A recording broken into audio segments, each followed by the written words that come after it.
लखनऊ में कांग्रेस और समाजवादी पार्टी ने सोमवार को उन 17 सीटों पर जीत के लिए साझा रणनीति बना ली है जो इंडिया गठबंधन के तहत कांग्रेस को दी गई हैं। समाजवादी पार्टी के दफ्तर पर सोमवार को कांग्रेस और सपा चुनाव समन्वय समिति की बैठक हुई। इस बैठक में कांग्रेस के प्रदेश अध्यक्ष अजय राय और कांग्रेस विधानमंडल दल की नेता आराधना मिश्रा मोना से 17 सीटों से जुड़े सपा पदाधिकारियों का परिचय कराया गया और यह तय किया गया कि लोकसभा क्षेत्र के स्तर पर दोनों ही दलों के नेताओं की संयुक्त बैठकें भी होगी ताकि प्रचार की रणनीति बन सके।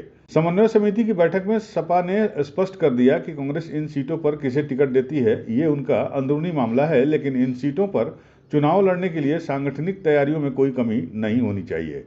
इसलिए लोकसभा क्षेत्रवार दोनों दलों के नेता साझा बैठक करके तत्काल प्रचार में जुट जाएंगे। बैठक के बाद समाजवादी पार्टी के अध्यक्ष अखिलेश यादव ने कहा कि कांग्रेस के सभी 17 प्रत्याशियों की जीत सुनिश्चित करने के लिए कोई कोर कसर नहीं छोड़ी जाएगी। अजय राय, आराधना मिश्रा और अखिलेश यादव की ज्वाइंट प्रेस कॉन्फ्रेंस में सपा कांग्रेस गठबंधन पर बनी फिल्म भी जारी की गई। कांग्रेस नेताओं के जाने के बाद अखिलेश ने पार्टी पदाधिकारियों को साझा प्रचार का महत्व भी समझाया। बैठक के बाद सपा अध्यक्ष अखिलेश यादव ने पत्रकारों से बातचीत करते हुए कहा कि इंडिया गठबंधन एकजुट होकर भाजपा को सत्ता से हटाएगा। उन्होंने ये कहा कि सुप्रीम कोर्ट के माध्यम से इलेक्टोरल बॉन्ड लेने वालों की सूची सामने आ जाएगी। इससे पता चल जाएगा कि बॉन्ड किसने दिए हैं और किसने लिए हैं। पूछा कि यूपी में विश्वविद्यालयों में जो वाइस चांसलर नियुक्त किए गए हैं उसमें कितने पीडीए हैं, वाइस चांसलरों ने जो भर्तियां की हैं उसमें कितने पीडीए हैं और जिले के अधिकारियों की पोस्टिंग में कितने पीडीए हैं। सबसे पहले समाजवादी पार्टी ने अपना गठबंधन तय किया। सबसे पहले समाजवादी पार्टी ने अपनी सीटें घोषित की। सबसे पहले समाजवादी पार्टी ने अपना प्रचार शुरू कर दिया और आप देखना सबसे पहले जीत का भी जो संदेश आएगा वो समाजवादी पार्टी और गठबंधन का होगा।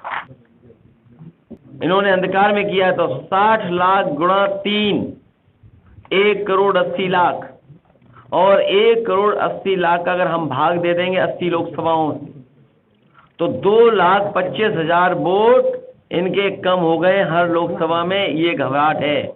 सोचिए कि हर लोकसभा में भारतीय जनता पार्टी के 2,25,000 वोट कम हुए हैं।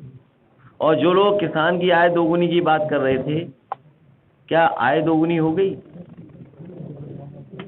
तो ये तमाम सवाल हैं जिसका जवाब भारतीय जनता पार्टी के पास नहीं है। मुस्लिम समाज के जो प्रमुख हैं उन्होंने कल कहा कि समाजवादी पार्टी और इंडिया गठबंधन को वोट करेंगे, जबकि भाजपा पसमानदा की ही बात कर रही है। देखिए, आप इन चीजों को बांटिए मत। पूरे देश की जनता और खासकर उत्तर प्रदेश की जनता स्वागत भी अच्छा करती है और इस बार विदाई भी बहुत अच्छी करेगी। सर, आप कह रहे हैं बीजेपी का वोट कटा है, लेकिन वो कह रही है 400 पार आएगा। वो आप सुन नहीं पा रहे ढंग से। वो 400 पार नहीं कह रहे हैं, वो कह रहे हैं 400 हार। आप सुनने में क्यों गलती करते हो? इलेक्टोरल बॉन्ड पे क्या कहेंगे सर?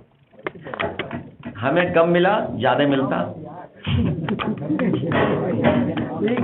Thank you sir. और बैठक के बाद कांग्रेस के प्रदेश अध्यक्ष अजय राय को अचानक दिल्ली बुला लिया गया, जहां उनकी पार्टी के वरिष्ठ नेताओं के साथ उनकी बैठक हुई, जिसमें प्रदेश के 17 लोकसभा सीटों पर उम्मीदवारों के नाम की चर्चा की गई। यूपी न्यूज़ 9 के लिए लखनऊ से इजहार अहमद की रिपोर्ट।